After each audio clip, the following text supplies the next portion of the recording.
In the sleepy town of Willowbrook, where the streets were lined with maple trees and the air always smelled faintly of cinnamon from the local bakery, lived Emma Carter. At 28, Emma had established herself as the town's most beloved librarian. With her chestnut hair usually tied in a messy bun and glasses that constantly slipped down her nose, she had a warm smile that made even the most reluctant readers feel welcome. Emma had moved to Willowbrook 5 years ago after graduating with a degree in literature, seeking the quiet charm of small-town life after the hustle of the city. She found solace in books, in the stories of others, often losing herself between pages rather than creating her own story. The residents of Willowbrook adored Emma. Children would rush to the library after school for her animated storytelling sessions, and adults appreciated her thoughtful recommendations. But despite her popularity, Emma kept a certain distance, friendly but never too close, present but somehow always slightly apart. Few knew that beneath her cheerful exterior lay a heart that had been broken badly in her final year of college, leaving her wary of letting anyone get too close again. It was a particularly dreary Tuesday in October when Emma's carefully constructed routine was disrupted. The rain had been relentless all day, turning the golden autumn leaves into a slippery hazard. As she locked up the library and hurried toward her small cottage 3 blocks away, Emma's foot caught on an uneven sidewalk crack. She tumbled forward, her hands instinctively reaching out to break her fall. Pain shot through her right wrist and both palms as they scraped against the rough concrete. Her glasses flew off, landing in a puddle, and the books she'd been carrying scattered across the wet pavement. For a moment, Emma just sat there in the rain, feeling utterly defeated. Her wrist throbbed, her hands stung, and she couldn't see clearly without her glasses. It was the kind of moment that makes you question every life decision that led you to this point, sitting alone, hurt and soaked, on a sidewalk in the rain. A small sob escaped her throat, more from frustration than pain. "Are you all right?" The voice came from somewhere above her, deep and concerned. Emma squinted up, making out only the blurry outline of a tall figure holding an umbrella. "I'm fine," she lied automatically, trying to gather her dignity along with her scattered belongings. "Just clumsy."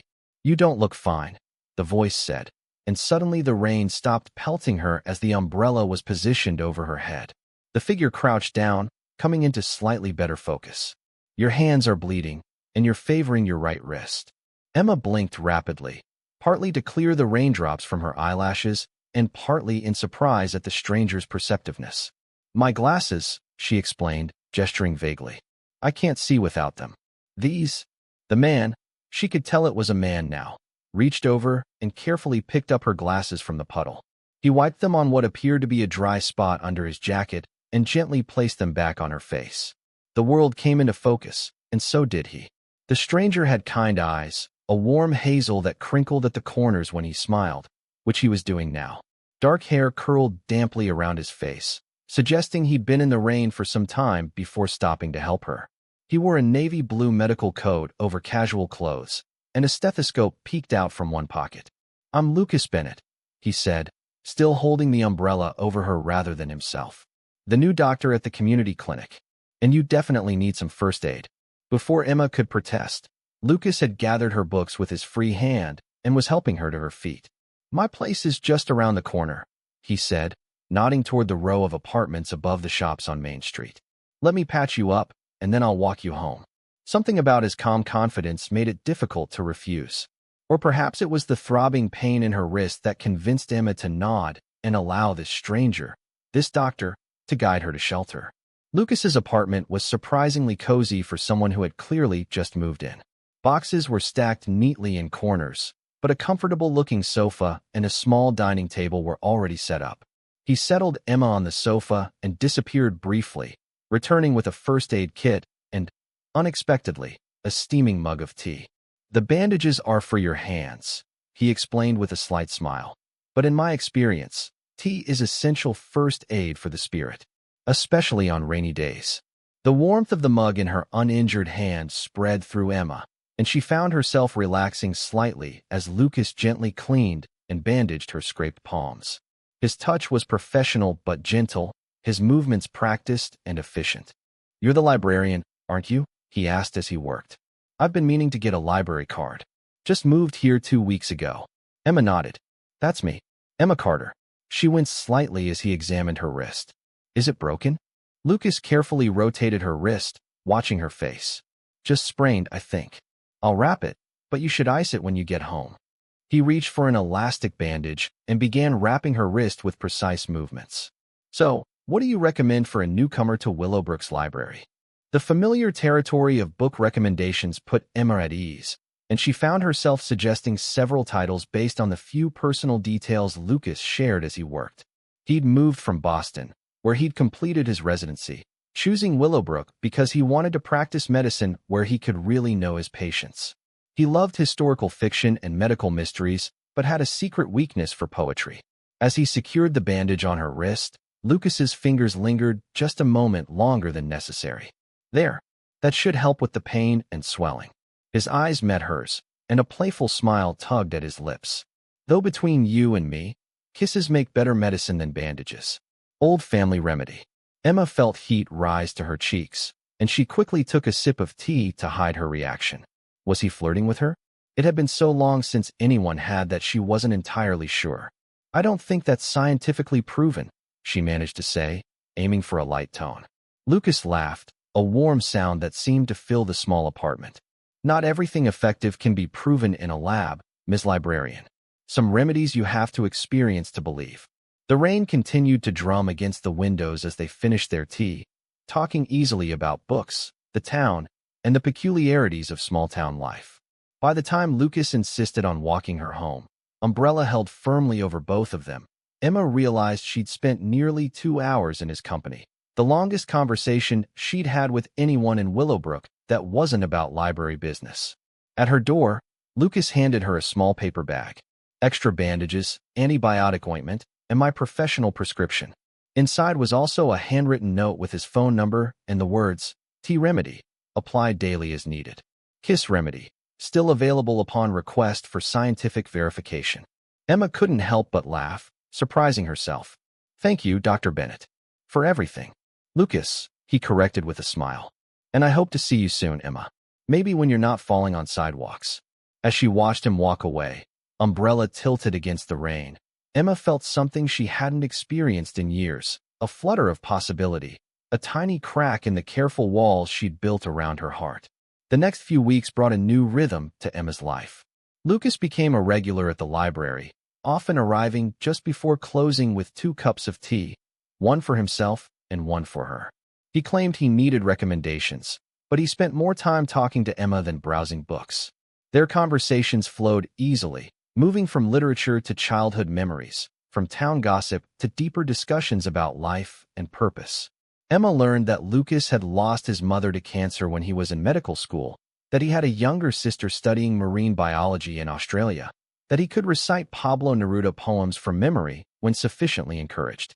He made her laugh with stories of medical school mishaps and listened intently when she shared her passion for connecting people with just the right book at just the right time. It's like medicine in a way, she explained one evening as they walked through the town park after the library closed. The autumn leaves crunched beneath their feet, and the air had the crisp scent of approaching winter. Books can be healing. They can show you you're not alone, that others have felt what you're feeling. Lucas nodded thoughtfully. That's why I became a doctor, I think. To help people feel less alone in their pain. He glanced at her, his expression soft in the fading light. Your wrist seems better. Emma flexed it, the sprain now just a memory. Good as new. Your bandaging skills are impressive. And yet, he said with mock seriousness, you still refuse to test my kiss remedy theory. We could have had empirical data by now. Emma laughed, bumping her shoulder against his. These playful exchanges had become common between them, a dance of attraction neither was quite ready to acknowledge fully. I'm a librarian. I need peer-reviewed studies before I try experimental treatments. Lucas stopped walking, turning to face her with an intensity that caught her off guard. What if I told you I've been conducting a study of my own, testing a hypothesis about a certain librarian and the effect she has on cardiac rhythm and neurochemical responses? Emma's breath caught in her throat. And what are your preliminary findings, doctor? Inconclusive, he said softly, stepping closer. I need more data. Specifically, I need to know if her lips taste as sweet as her laugh sounds. The moment hung between them, fragile and electric. Emma felt herself leaning toward him, drawn by something stronger than the caution that had guided her for years. Their lips met softly at first, a gentle question, then with growing certainty as Lucas's arms encircled her waist and pulled her closer. When they finally parted, both slightly breathless, Lucas pressed his forehead against hers. "Fascinating results," he murmured. "Though I think we may need to repeat the experiment. For scientific validity." Emma laughed, her heart lighter than it had been in years. "I suppose that could be arranged. In the interest of science." As autumn deepened into winter, Emma and Lucas grew closer. They established a comfortable routine: morning texts, lunch at the clinic when Emma could get away, evenings spent cooking together in one of their homes. Lucas became a beloved figure in Willowbrook, his genuine care for his patients earning him the town's respect. Emma watched with admiration as he went above and beyond for those in his care, making house calls to elderly patients and keeping toys in his office for nervous children. Their relationship blossomed in the small moments. Lucas bringing her soup when she caught a cold, Emma organizing his bookshelves when he was too busy with patients, both of them falling asleep on the couch while watching old movies. Each day, Emma felt another brick in her protective wall dissolve, making space for this man who had arrived in her life with bandages and tea and laughter. But as Christmas approached, bringing with it invitations to holiday parties and questions about their plans, Emma felt the first stirrings of panic. Their relationship was becoming public, official, serious, all things that triggered memories of her last heartbreak. The more she cared for Lucas, the more terrified she became of losing him. The tension came to a head at the town's annual Christmas festival. The square was decorated with thousands of twinkling lights, and vendors sold hot chocolate and handmade crafts from wooden stalls. Lucas and Emma had been enjoying the festivities, hand in hand, when they ran into Dr. Harriet Chun, the retiring physician whom Lucas had replaced. "Lucas, just the man I wanted to see," Dr. Chun exclaimed, giving him a warm hug. "I've been talking you up to my colleague at Boston General.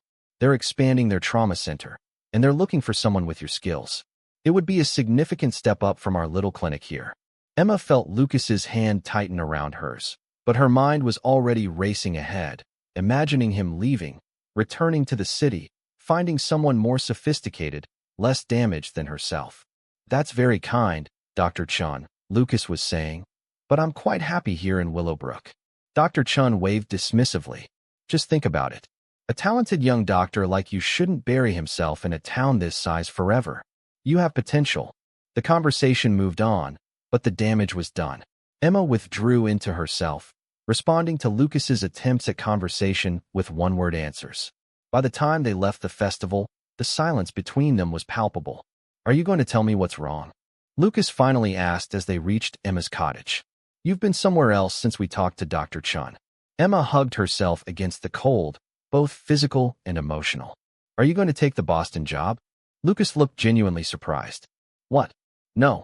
I told you I came to Willowbrook because I wanted to practice medicine in a community, not a massive hospital." "But it's a significant step up," Emma said, unable to keep the bitterness from her voice. "You have potential. You shouldn't bury yourself here." Understanding dawned on Lucas's face. "Emma, I'm not leaving Willowbrook. Or you." "You say that now," she said, the words tumbling out before she could stop them. "But eventually you'll want more. Everyone does." Lucas stepped closer, his expression serious. "Is that what happened before? Someone left?" Emma looked away, blinking back unexpected tears. She hadn't told him about Michael, about the engagement that ended when he decided she wasn't ambitious enough, exciting enough, enough of anything to follow him to his prestigious job in London. "It doesn't matter. It was a long time ago. It matters if it's making you push me away now," Lucas said gently. He reached for her hand, but Emma stepped back. "I think I need some time," she said, hating the tremor in her voice. "Some space to think." Lucas's face fell, but he nodded slowly. "If that's what you need. But Emma, I'm not going anywhere. Not unless you're coming with me." The days that followed were miserable.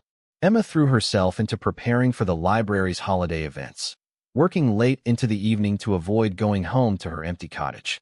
Lucas respected her request for space, though she occasionally caught glimpses of him around town, looking as unhappy as she felt. A week before Christmas, Emma was working late, arranging decorations for the children's holiday story hour, when the library door opened despite the closed sign. "We're not open," she began, turning around to find Lucas standing there, snow dusting his hair and shoulders, holding a familiar paper bag and 2 travel mugs. "I know," he said simply, "but I thought you might need some tea. And maybe some bandages for whatever you're going through." The sight of him, familiar, steady, patient, broke something open inside Emma. "Why are you here, Lucas? Why do you keep trying?" Lucas set the tea and bag on a nearby table and approached her slowly, as if she might bolt. "Because I love you, Emma Carter. Because I've never met anyone who cares as deeply about connecting people with stories that might heal them. Because you scrunch your nose when you're concentrating and talk in your sleep about decimal systems. Because you're worth trying for." Emma felt tears spill down her cheeks. "I'm afraid," she admitted. "I'm afraid of how much I love you, of how much it would hurt to lose you." Lucas closed the distance between them, gently wiping away her tears with his thumbs. "I can't promise we'll never hurt each other, but I can promise I'll never stop trying to heal whatever hurts. With bandages, with tea, with kisses, whatever remedy works." Emma laughed through her tears. "You still believe kisses are the best medicine?" "Absolutely," Lucas said with complete seriousness. "In fact, I think you need one right now. Doctor's orders." Their lips met, and Emma felt the fear that had gripped her heart begin to dissolve. She deepened the kiss, her arms winding around his neck as his encircled her waist, pulling her closer until there was no space left between them. When they finally parted, both breathless, Lucas rested his forehead against hers. "I don't want Boston or any other big city hospital. I want this town, this library, this librarian. I want to build a life here, with you." Emma looked into his eyes and saw the truth there, the same love and certainty she felt in her own heart. "I want that too," she whispered. "All of it." The Christmas festival that year became something of a town legend. Not because of the record snowfall or the spectacular light display, but because Dr. Lucas Bennett got down on one knee in front of the enormous town Christmas tree and asked librarian Emma Carter to marry him. And because Emma, who everyone knew was normally so reserved, threw her arms around him with such enthusiasm that they both tumbled into a snowbank, laughing and kissing as the entire town cheered. By the following Christmas, they were married and had moved into a charming old Victorian house halfway between the library and the clinic. The townspeople of Willowbrook grew accustomed to seeing them walking together in the early mornings or late evenings, often deep in conversation, frequently laughing. Their home became known for its hospitality, a place where patients could stop by for tea and a book recommendation if they were struggling, where children could listen to stories read by Emma while Lucas bandaged their scraped knees, where healing happened in many forms. On their first anniversary, Lucas presented Emma with a special gift, a first aid kit unlike any other. Inside were bandages, of course, but also tea bags, book recommendations for various ailments written on prescription pads, and a small jar labeled "Kisses. Take as needed for pain, sorrow, joy, or Tuesday afternoons." Emma laughed as she opened it, her eyes bright with happiness. "You still stand by your original medical theory, I see." Lucas pulled her close, his expression playful, but his eyes serious. "Some treatments stand the test of time, and I have years of data now to support my hypothesis." "About kisses being better medicine than bandages?" Emma asked, already leaning toward him. "About love being the best medicine of all," Lucas corrected softly, "especially when it comes with bandages and tea." As they kissed in the warm light of their home, surrounded by books and medical journals and the life they were building together, Emma knew with absolute certainty that Lucas had been right all along. Some remedies you have to experience to believe. And this love that had begun with a fall in the rain and a stranger with bandages and tea, was the most powerful remedy of all. In the years that followed, the story of the doctor and the librarian became something of a Willowbrook legend. How he had arrived with bandages and tea, how she had taught him that books could heal as surely as medicine, how together they had created a place where both body and soul could find comfort. And though Lucas never did publish his scientific findings on the healing properties of kisses, the residents of Willowbrook considered the evidence conclusive. Love, in all its forms, remained the most powerful medicine of all. Total _char_count, 18,782.